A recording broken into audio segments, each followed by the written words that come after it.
Udah. Bismillahirrahmanirrahim. Assalamualaikum warahmatullahi wabarakatuh. Waalaikumsalam Warahmatullahi wabarakatuh. Baik, kita lanjutkan halaman 6.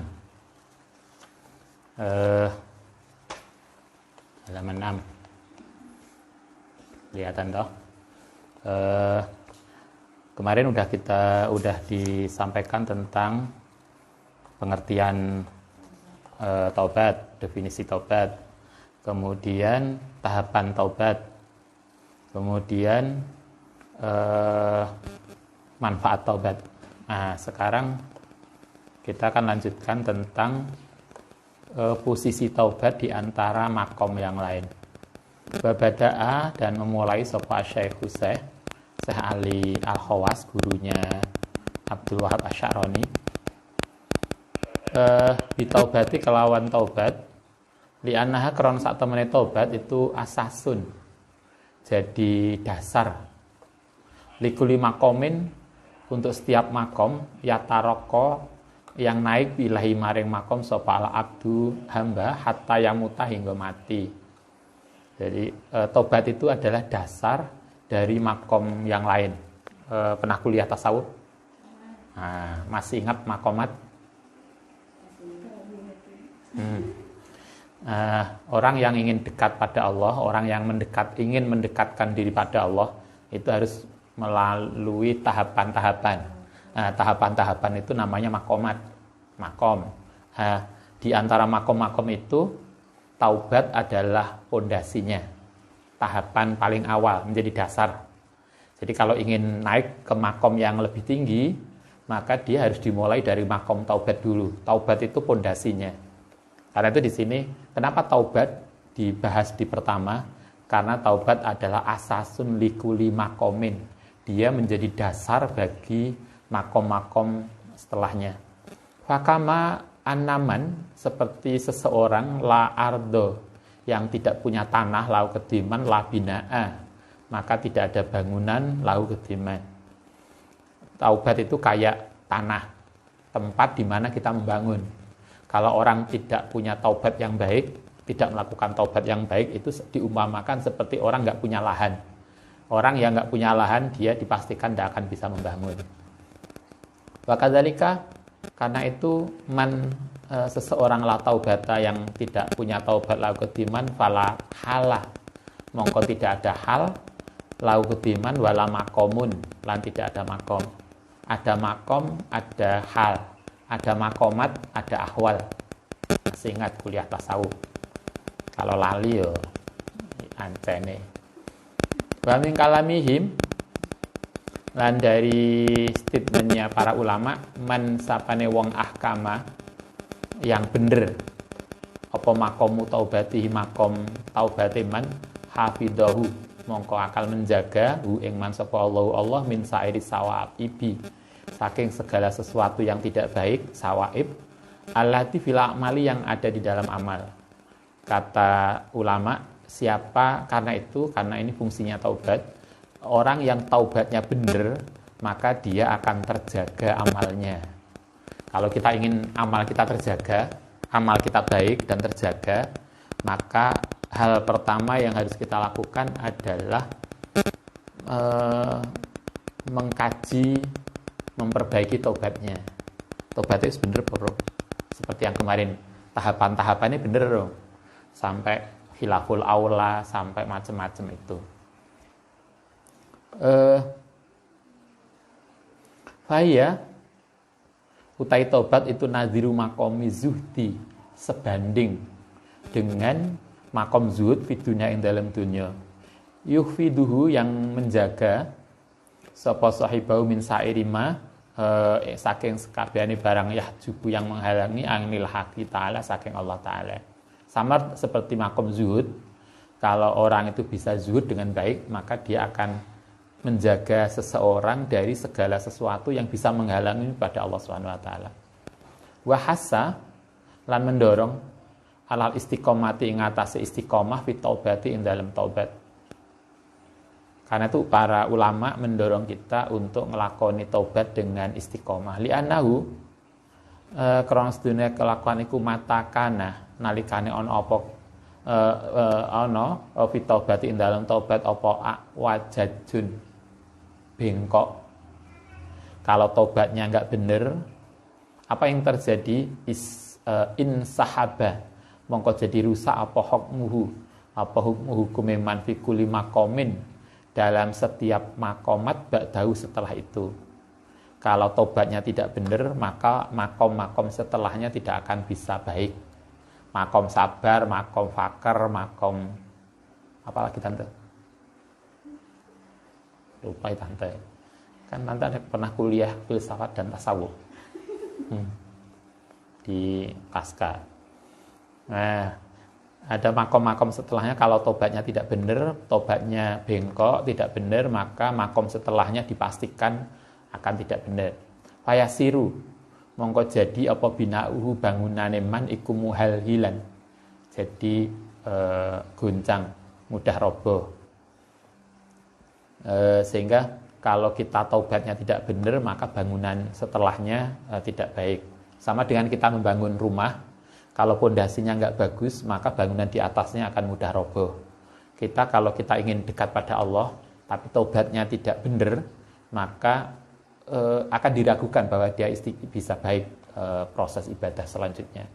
Kaman kaya wong bana yang bangun sapa man haitahu ing tembok iman minal labani saking bata laban labin pelaban alia bisikan kering bigoritinin kelan tanpa semen. Sama dengan orang membangun bangunan dari bata kering tanpa semen, maka akan mudah roboh. Qala Sayyidi Muhammad ibnu Inan radhiyallahu an, man sapane wong istaqomah yang istiqomah fi taubati ing dalam taubate man anil ma'asi saking maksiat irtaqo, moko akan naik sapa man ila taubati maring taubat fi kulima saking segala sesuatu layakni yang tidak baik. Kata Sayyid Muhammad ibnu Inan, siapa yang taubatnya benar, istiqomah, baik, konsisten, maka dia akan, spiritualitasnya akan naik menjadi sesuatu yang nggak kebayang. Jadi dia akan memperoleh sesuatu yang bahkan nggak pernah dia bayangkan.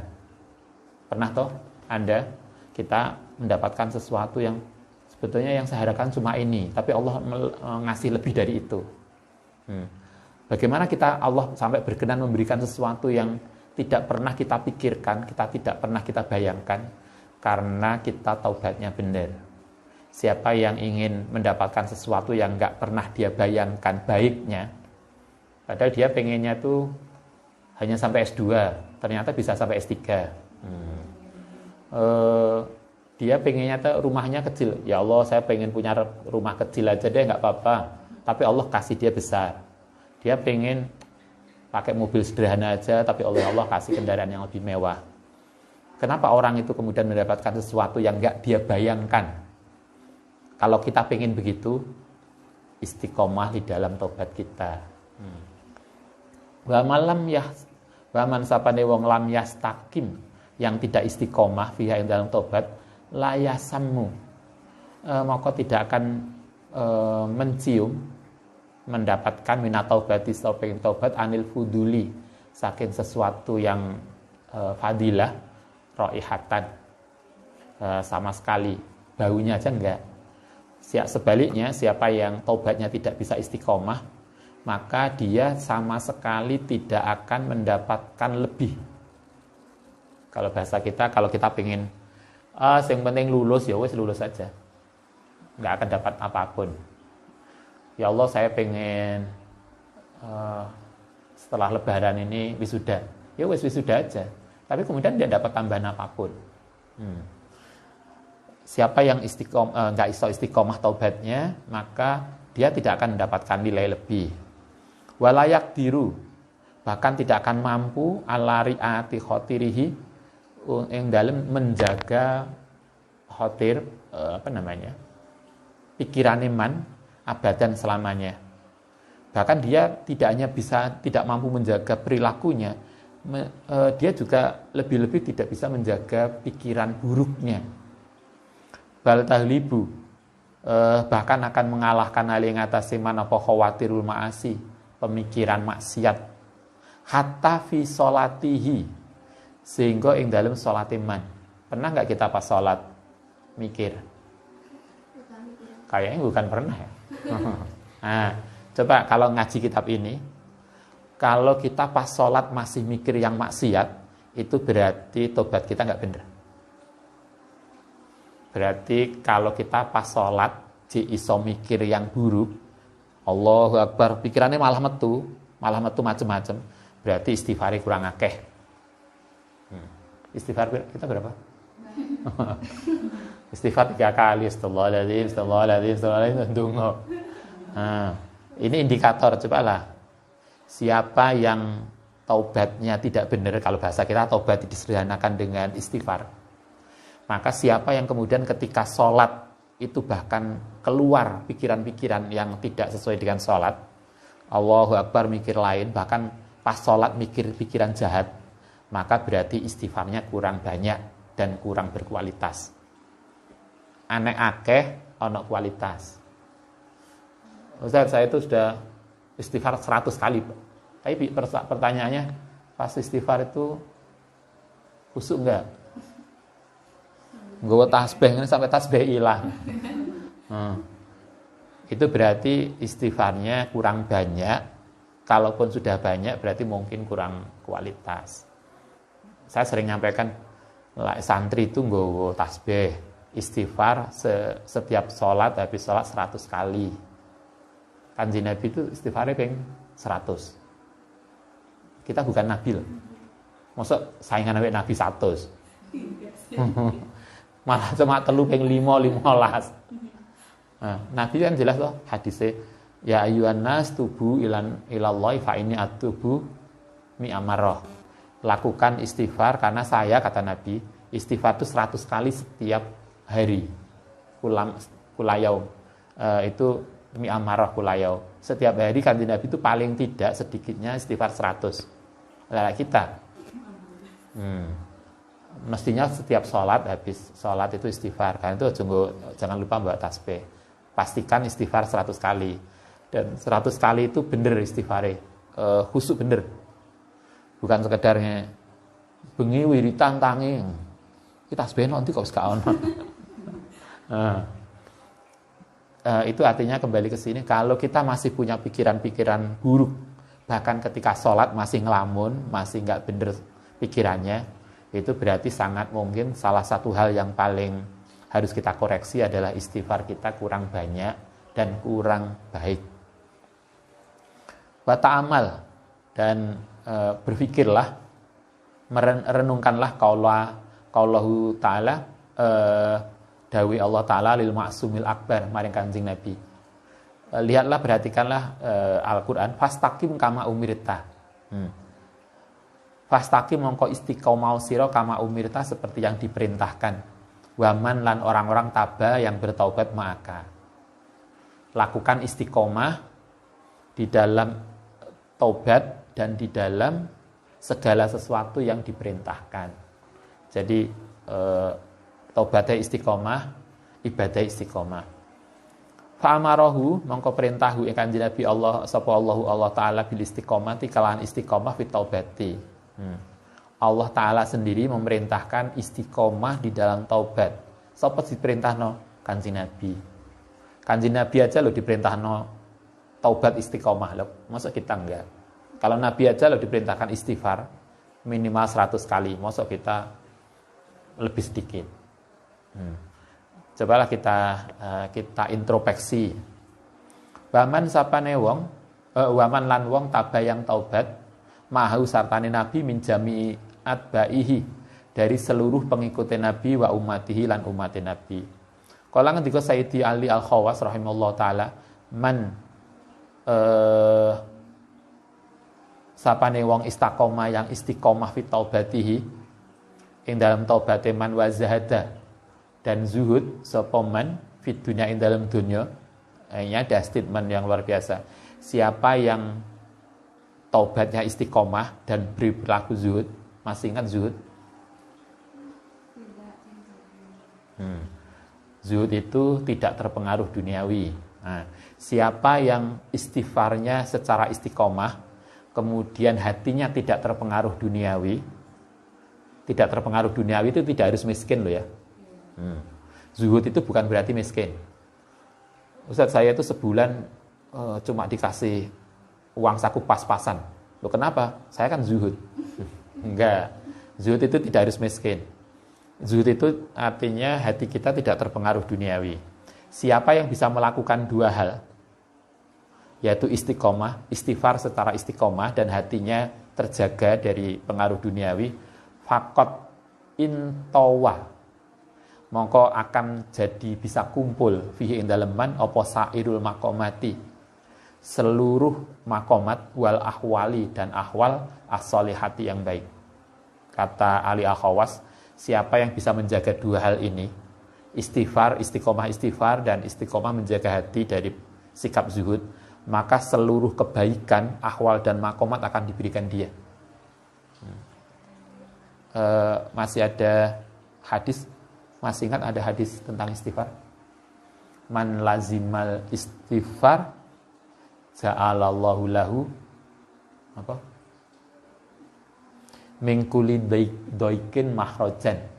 Siapa yang melazimkan, mengistiqomahkan istighfar, setiap habis sholat istighfar 100 kali istiqomah, maka janjinya Nabi begini, dia akan dihilangkan dari segala suatu kesempitan hati.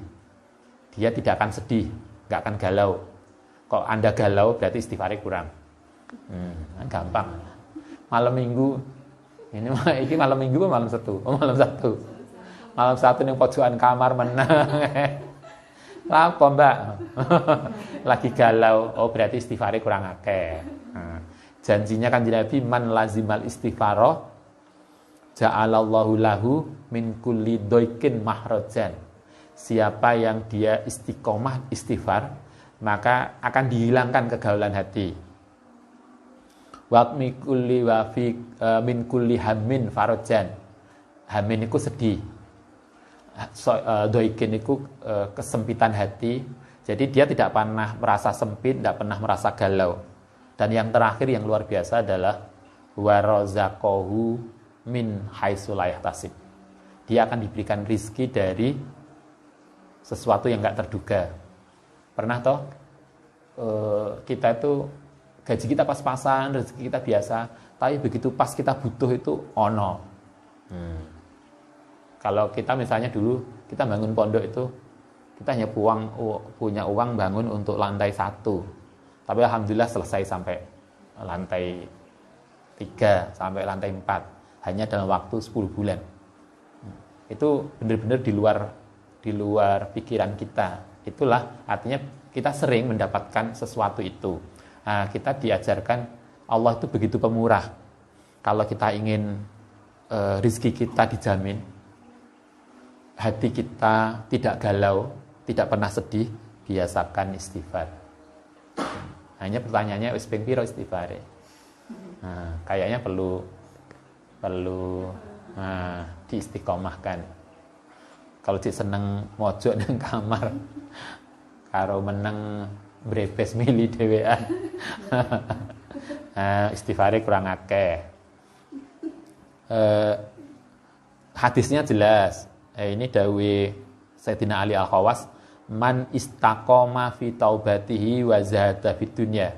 Siapa yang taubat istiqomah, istighfar istiqomah, zuhud, hatinya tidak terpengaruh duniawi, godaan duniawi, jaminannya adalah faqat intawa fihi sairul maqamat. Maka seluruh makom, seluruh ahwal, seluruh kedudukan yang baik akan dia miliki. Tanbihun, catatan. Karena itulah kita diajarkan ini. Tanbihun yang bagi sebaiknya lil abdi kepada seseorang antah tasa yang tahu neliti sopoman a'do'ahu anggota badannya adzohiroti wal batinati, anggota badan yang dohir maupun yang batin. Dohir itu yo tangannya, kakinya, mulutnya. Yang dohir, batin itu hatinya. kapan kita harus melakukan penelitian muhasabah, introspeksi tadi, sobahan wa masaan, pagi dan sore. Isu tangi turu pikir kira-kira ke depan sehari apa yang akan kita lakukan. Jangan pernah berpikir berniat akan jahat. Nanti mau tidur kita mikir seharian tadi yang saya lakukan apa. Jadi masih pernah ngaji ini toh apa Bidayatul Hidayah, ngaji Bidayatul Hidayah. Tanya tante, saya pernah ngaji Bidayatul Hidayah karya Imam Ghazali. Kita diajarkan dalam Bidayatul Hidayah itu, dulu saya ngaji itu di SD, ngaji ngene Mbah Ibu sorokan gawe gandul jenggotan. Kita diajarkan begini, setiap mau tidur kita wudhu, kemudian kita baca doa-doa, masih ingat? Setelah itu mikir, seharian tadi apa ya yang saya lakukan? Kira-kira mulai subuh sampai turu ini, akeh dosanya atau akeh pahalane? Gitu. Nanti kalau, alhamdulillah akeh pahalane, kita bersyukur pada Allah, besok kita tingkatkan. Kita akeh ngerasani, mulai isu ngerasani. Kalau akeh dosane, kita istighfar, besok tidak akan kita ulang. Sobahan pemasaan, sehingga nggak pernah santri itu tidur keturun, nggak niat. Turu yang keturun, tidur yang ketiduran tidak niat, itu akan membuat tidur kita tidak berkualitas. Ketika tidur kita tidak berkualitas, maka walaupun ketok turune suwe, tapi tidak memberikan dampak yang positif pada tubuh kita. Enak toh, wis turu suwe tapi sik ngantuk. Turu iku mari subuh sampai duhur salat turu maneh. Iku traweh iku lho cek ngantuk. Siapa yang ngantukan berarti turunnya gak berkualitas. Turunnya gak berkualitas menunjukkan turunnya gak niat. Nggawa buku ndelosor turu. Neng musola ngarepe TV turu. Loh, kalau Anda tidurnya nggak niat, maka tidak akan berkualitas. Maka pastikan kita belajar tidur itu niat yang baik sehingga berkualitas. Hal hafatta ana tos njogo sapa sira hududallahi taala ing hukume Allah taala alladzi haddaha yang telah menentukan sapa ha ing hudud laha maring aqdo au ta'addad utawa telah berperilaku sembrono. Apakah seharian tadi kita sudah menjaga anggota badan kita atau sembrono melakukan sesuatu yang enggak baik? Fahal qomat ana tawus melakukan apa anggota badan aqdo bima kelang barang umirat yang diperintahkan bihi kelan ma min ghodil basor, misalnya menundukkan pandangan neng kampus karo mlaku jelalatan enggak, atau dingklu ghodul basor, wahibdil lisan njogo lisan, ngrasani teko dhisik, teko ning kampus dhisik sitok-sitok koncone teko, dosene kok suwe gak teko-teko. Ada ngrasani dosene, wah rugi ngerti ngene turu ning omah, dosene gak teko. Ya apa ngrasani dosene. Wahid lisani lan jaga lisan. Apakah seharian tadi mulut kita terjaga? Satu. Wal udhuna, ini apa namanya? Telinga. Telinga ini digawe ngrungokno maksiat enggak? Ustaz, saya tuh enggak ngerasani, cuma ngrungokno wong ngrasani. Lah kita gak ngerasane tapi ngrungokno itu ACC. Kan idem toh? Berarti padha dosane. Lah nek nggo Quran cilik, tapi sekarang kan canggih HP nih. Begitu kita nyampe kampus, sampai kantor, sampai sekolah, sampai ruang kelas, begitu masuk nunggu dosen belum datang, buka HP ngaji Quran. Loh. Terus HP ini kayak apa? Tuku HP larang-larang Qurane gak ono. Isinya cuma WA sama chatting sosial media. Kayak ngaji Quran. Sekarang kan Quran banyak tuh program bagus. Kalau saya misalnya nyari ayat itu kan tinggal misalnya anak-anak diskusi, cerita Quran ayat ini, tinggal ngetik ayatnya. Orang ngono ayat. Itu kan mudah, artinya kan sekarang banyak aplikasi yang baik yang bisa kita gunakan. Mari kita lihat seharian itu mulut kita, telinga kita, wal qalba, dan hati, wa ghairi dzalika, dan yang lainnya, ala wajil ikhlasi, mengatasi arah ikhlas. Apakah seharian tadi mulut kita, telinga kita, hati kita telah terjaga? Aulam takum, atau tidak memenuhi kewajiban? Kita introspeksi setiap hari. Fa'in ro'a, karena itulah santri, kalau kita bisa setiap hari introspeksi, tidak akan mungkin santri itu, apa istilahnya? Wong Jawa kedelurung. Apa namanya? Kedelurung itu. Berperilaku salah yang kemudian berlanjut. Kedelurung. Karena dia tahu setiap hari kan dia akan mengevaluasi dirinya. Oh, iya seharian tadi salah, besok dia akan mengulang. Kenapa kemudian kita sampai berbulan-bulan salah? Karena turunnya nggak pernah evaluasi. Gitu kan? Turu ya turu. Terus nanti tante wis turu. Wong turu. Selenden ngene turu. Melungker turu, ya Allah. Nah, kenapa kemudian sampai berminggu-minggu, berbulan-bulan kita lewat, kemudian ada banyak hal kesalahan yang kita ulang? Karena kita setiap malam tidak melakukan introspeksi diri. Kalau kita setiap hari, setiap malam mau tidur melakukan introspeksi, maka kesalahan itu hanya akan terjadi sehari itu. Besok tidak akan terjadi lagi. Karena kita sudah sadar, oh iya tadi salah, besok tidak akan balik.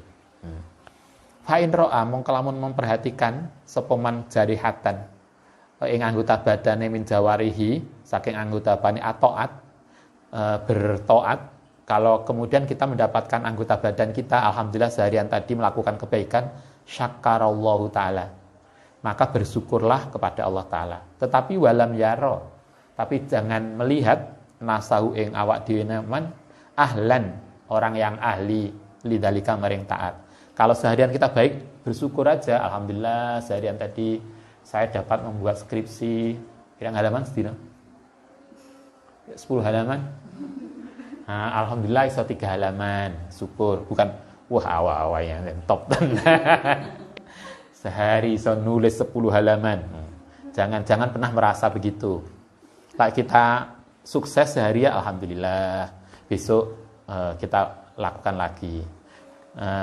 Jangan pernah melihat bersyukur tetapi tidak melihat dirinya sebagai orang yang hebat. Fa in ra'aha, mongko lamun melihat sapa manha ing anggota badan ikut talat tohot berlumuran bimaksiatin kelan maksiat. Kalau kita kemudian sehari tadi ya Allah tadi koyoke mulai subuh iku gak leren ngrasani berdosa, seharian penuh dengan dosa, bimaksiatin minal ma'asi, dari maksiat, apa yang harus dilakukan? Ahoda, mongko segera mengambil sapa man fil nadmi wal istighfari, menyesal dan istighfar. Alhamdulillah kalau seharian tadi akeh dosane ya segera taubat, istighfar. Nah, besok tidak akan terulang.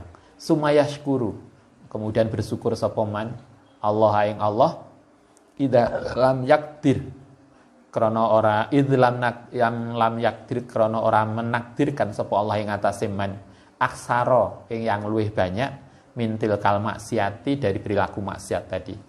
Kita setelah taubat masih bersyukur. Kenapa bersyukur? Kok alhamdulillah kita segera sadar bahwa kita tadi salah, dan kesalahan kita itu oleh Allah diberikan kesadaran hanya kesalahan sehari. Besok sudah kita tidak akan mengulang.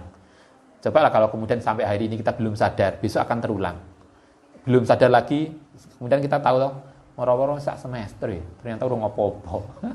Loh, moro-moro wis sak ulang, rong ulang. Kita sering nggarap skripsi, nggarap tesis, targetnya 3 bulan, tapi sampai beberapa bulan kadang terlewat begitu saja. Kenapa? Karena kita tidak evaluasi setiap hari. Walam tubtal, dan tidak dirusak apa jawarihu anggota badane wong alladzi asab, yang telah bermaksiat bil amrodi, diberikan sakit. Alhamdulillah walaupun saya bermaksiat tadi, oleh Allah masih terjaga tidak sakit. Wal jarohati, dan terluka, wadamamil lan bisul wal kuruhi dan kuruh apa? Kudisen. Nah, kenapa begitu? Fa inna kulla adwin. Karena sak temene setiap anggota badan iku istahaqqa ngehai nuzulal balai ing turunnya bencana bi kelanman. Jadi prinsipnya begini, kalau kita itu berbuat maksiat, maka dampaknya itu mesti sakit.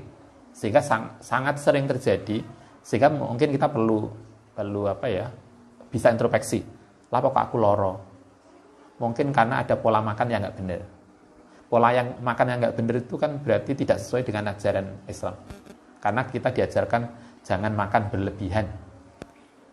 Enggak berlebihan tuh mestinya menurut aturan medis, wong mangan durian itu sehari cuma satu biji, 2 biji. Sedino telung ini, segede-gede. Itu namanya berlebihan. Kalau kemudian kita kena stroke, itu ya salah karena kita itu tadi. Nah, itu mungkin secara fisik begitu. Bisa juga karena dosa. Kan ada toh kasus mangan durian sedino sak kerenjang, makanya stroke. Ya salah dhewe loh. Kalau Anda baca buku medis kan, durian itu sehari kan hanya 1 biji atau 2 biji. Itu udah cukup untuk kebutuhan sehari. Mangannya gak cuma 1 buah, 2 buah, sak kerenjang. Nah, itu kan ya nggak benar. Nah, kalau kemudian itu kan berarti nggak benar itu berarti maksiat. Kalau kemudian kita maksiat dapat siksa sakit, itu ya lumrah. Ya alhamdulillah walaupun kita maksiat nggak sakit, maka kita bersyukur. Baik, kita lanjutkan besok. Assalamualaikum warahmatullahi wabarakatuh.